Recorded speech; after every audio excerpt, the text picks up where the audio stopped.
O Dia Mundial dos Direitos do Consumidor foi criado nos Estados Unidos em 1962 pelo presidente John Kennedy. A ideia se baseou em 4 direitos fundamentais: direito à segurança, à informação, à escolha e a ser ouvido. 23 anos depois, em 1985, a ONU adotou o dia 15 de março como o Dia Mundial do Consumidor. Quem veio conversar com a gente é a coordenadora do PROCON aqui de Maringá, Patrícia Parra. Tudo bem? Tudo bem, e você? Tudo jóia. Bom, a gente fala muito sobre direitos do consumidor, mas parece que no Brasil isso não é muito seguido à risca, né? Nós temos muitas infrações ainda ao direito do consumidor.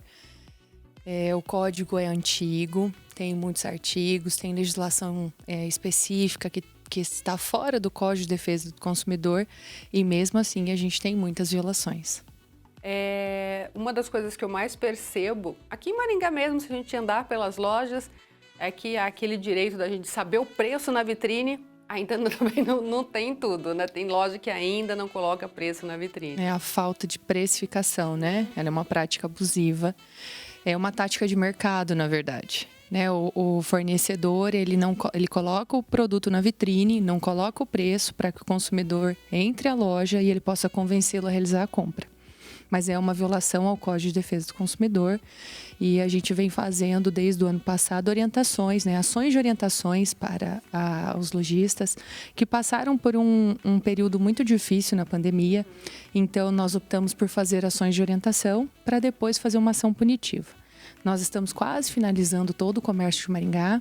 Né? Hoje a gente fez uma ação, então a gente está finalizando para poder passar para outra etapa, que é uma ação fiscalizatória. Toda essa infração em específico, a gente recebe muita denúncia. Pelo 156, pelo PROCON na mão, até presencial no PROCON.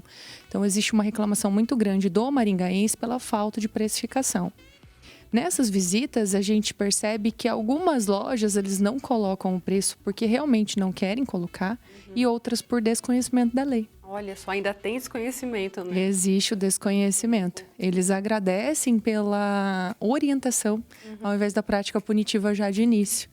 Então, que bom que tem essa chance, né, Patrícia? Exato, porque é uma multa que o processo administrativo já nasce com essa multa.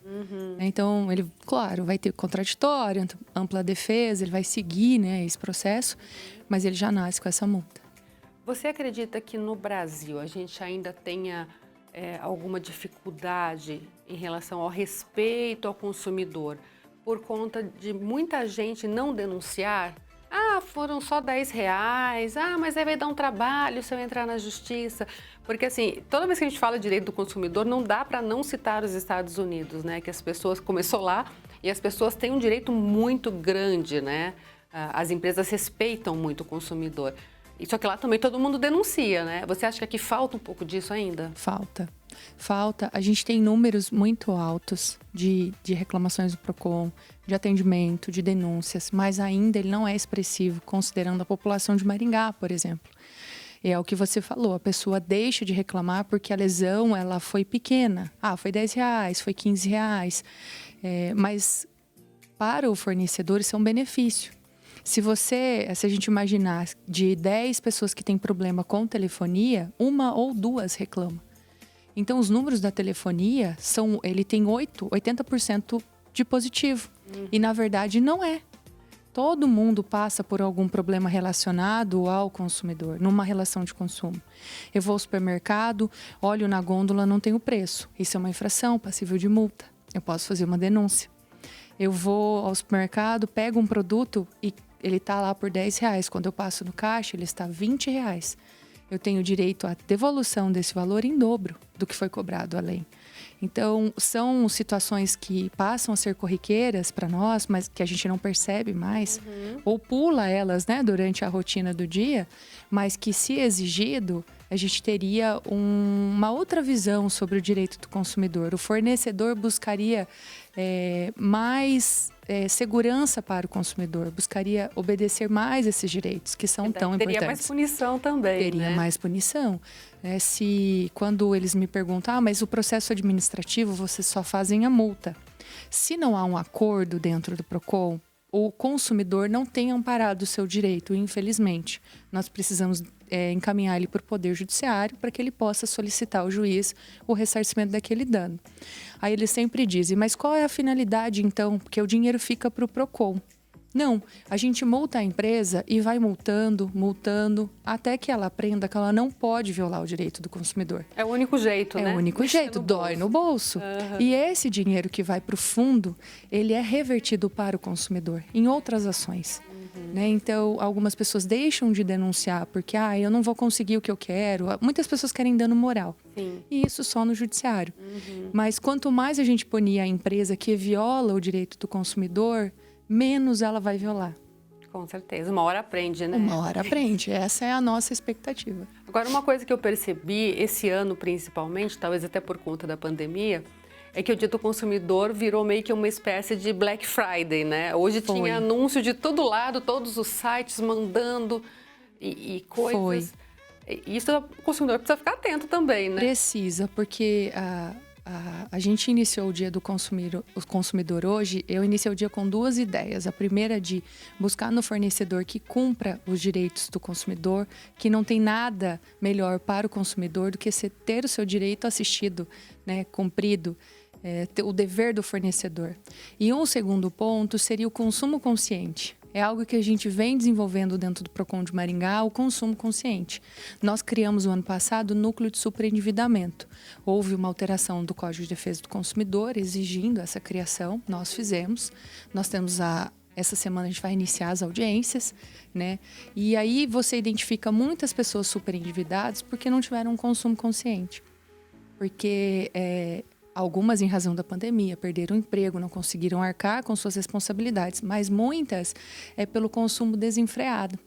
E essa ansiedade que a pandemia nos trouxe, essa dificuldade que a pandemia nos trouxe, ela agravou isso, esse consumo desenfreado.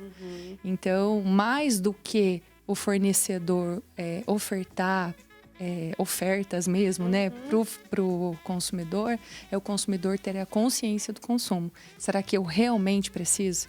E preciso nesse momento?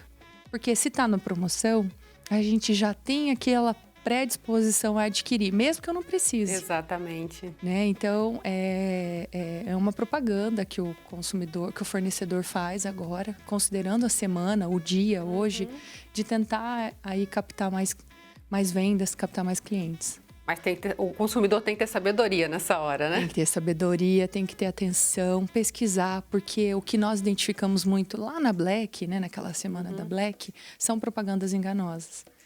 Que é outro problema, né? É um problema. Existe uma elevação de preço anterior e uma posterior redução do preço, só que o produto está no mesmo preço.